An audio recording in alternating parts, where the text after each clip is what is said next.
Tonight, the official House Republicans Twitter account urging its 1.5 million followers to follow embattled Republican Congressman George Santos. An apparent show of support, despite Santos's long list of lies, which, as you know now, religion, school, his mother being a star volleyball player at Baruch College. It goes on and on and on. And it comes as he faces growing questions legally, right, about his campaign's expenses that do not appear to add up. And this is serious stuff.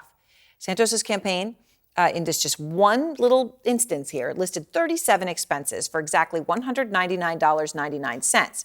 To be clear, that is 1 cent below the threshold for requiring receipts, right? So you can get reimbursed without proving you spent money. Expenses totaling $7,400. $199.99 spent on almost anything you could think of. Ubers, hotels, airplanes, train travel, Best Buy, BJ's, Staples, and Target. Up front now, the Washington Post reporter who has done a lot of digging on these expenses, Philip Bump, also the author of the new book, The Aftermath, The Last Days of the Baby Boom and the Future of Power in America. So, Philip, you point out that 40% of these transactions are for tippable expenses. 5 Uber trips, all in the same amount of $199.99. What about those? Yeah, I mean, it's sort of fascinating. One of the things I try to do is figure out, is there any rational way in which you can consistently come up with this $199.99 figure?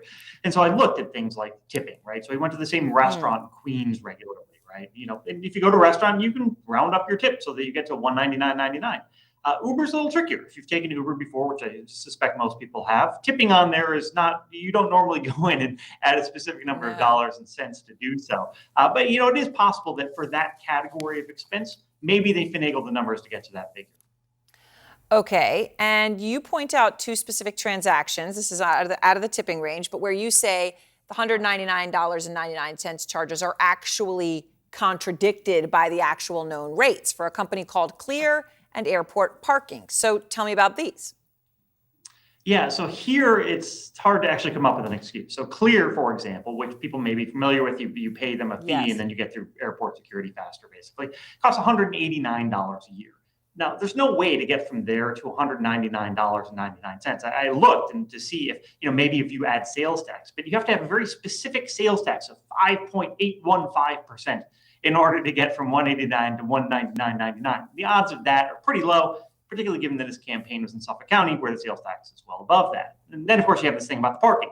JFK, where the parking fees were incurred, in order to park there, you have to pay an even dollar amount. You can't get to $199.99 unless JFK that day decided to prorate parking to the second, and the person had stayed exactly 2 days, 3 hours, 59 minutes, and 58 seconds. In that case, you can get to $199.99, but that's simply not how it works. That is certainly not how it works at JFK. Okay, but look, this is no laughing matter because obviously this all raises the question of whether it was putting in a whole lot of receipts right under the amount required for a receipt to get reimbursed for money that, well, wasn't, you know, just to get money, right, to have the campaign fund himself.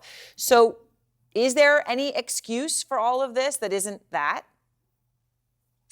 Well, that's right. So once you eliminate the possibility these are just, you know, it happens to be a coincidence, you wonder why this occurred. So the campaign itself said back in December when this first came to light, they said that there was a database error and that they were filing amended reports with the FEC that would reflect this. Well, the data that I pulled this week are the most updated reports. So these still exist regardless of the database error. And it's important to remember, if these did go over $200, they necessarily, by law, must have receipts for them. So they should have been able to fix them.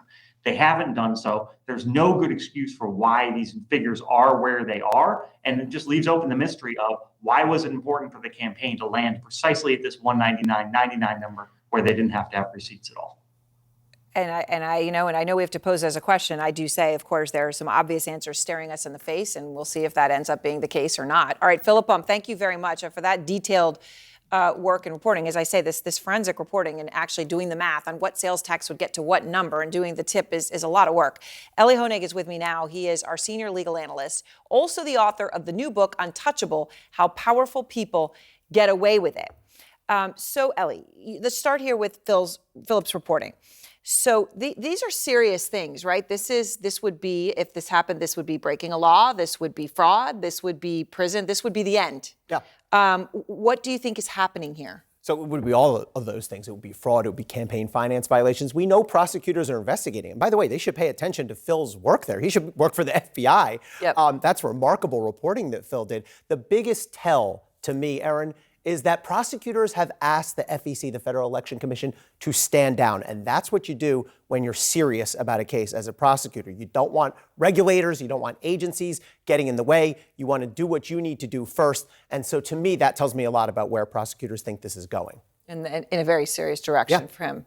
All right, so your new book is about powerful people getting special treatment and avoiding charges. Santos, actually wouldn't put in that category at this point. I mean, we'll see what happens. Yeah, I don't think he's powerful enough to Not qualify. powerful enough, right? That was maybe under the radar. But you talk a lot about Donald Trump in your book, and we know the Manhattan DA right now has convened a grand jury specifically to look at alleged hush money payments to Stormy Daniels. This is something you had, been talking about for a while. They're actually going to do it.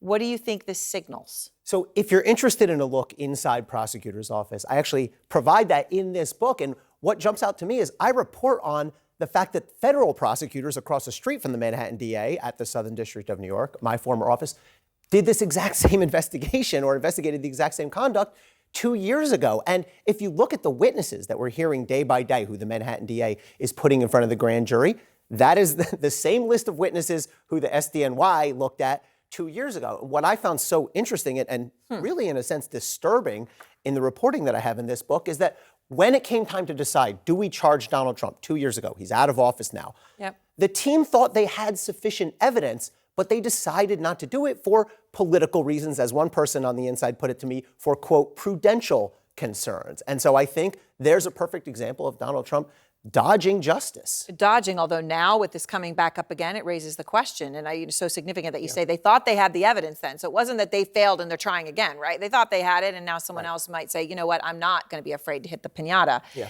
So you believe Trump has escaped justice for so long that you call him a lawless Houdini. Yeah.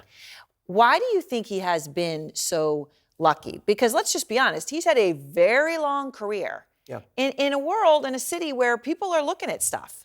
Yeah, I argue in the book that it's not luck, that it's actually the residue of design by Donald Trump and failures to some extent by prosecutors. I draw comparisons in the book between Donald Trump and some of the big-time criminals who I used to investigate, specifically mobsters. It's become sort of trendy to say Donald Trump's like a mob boss. I used to prosecute actual mafiosos here in New York City. And as I went back through my old cases, I saw so many similarities between the tactics they use, the intimidation tactics, the way that they know how to say things without quite saying them, That's right. send a signal to people. And Donald Trump, we see using the same tactics. And I think that's frustrated prosecutors. But also, I argue prosecutors haven't stepped up to the challenge adequately.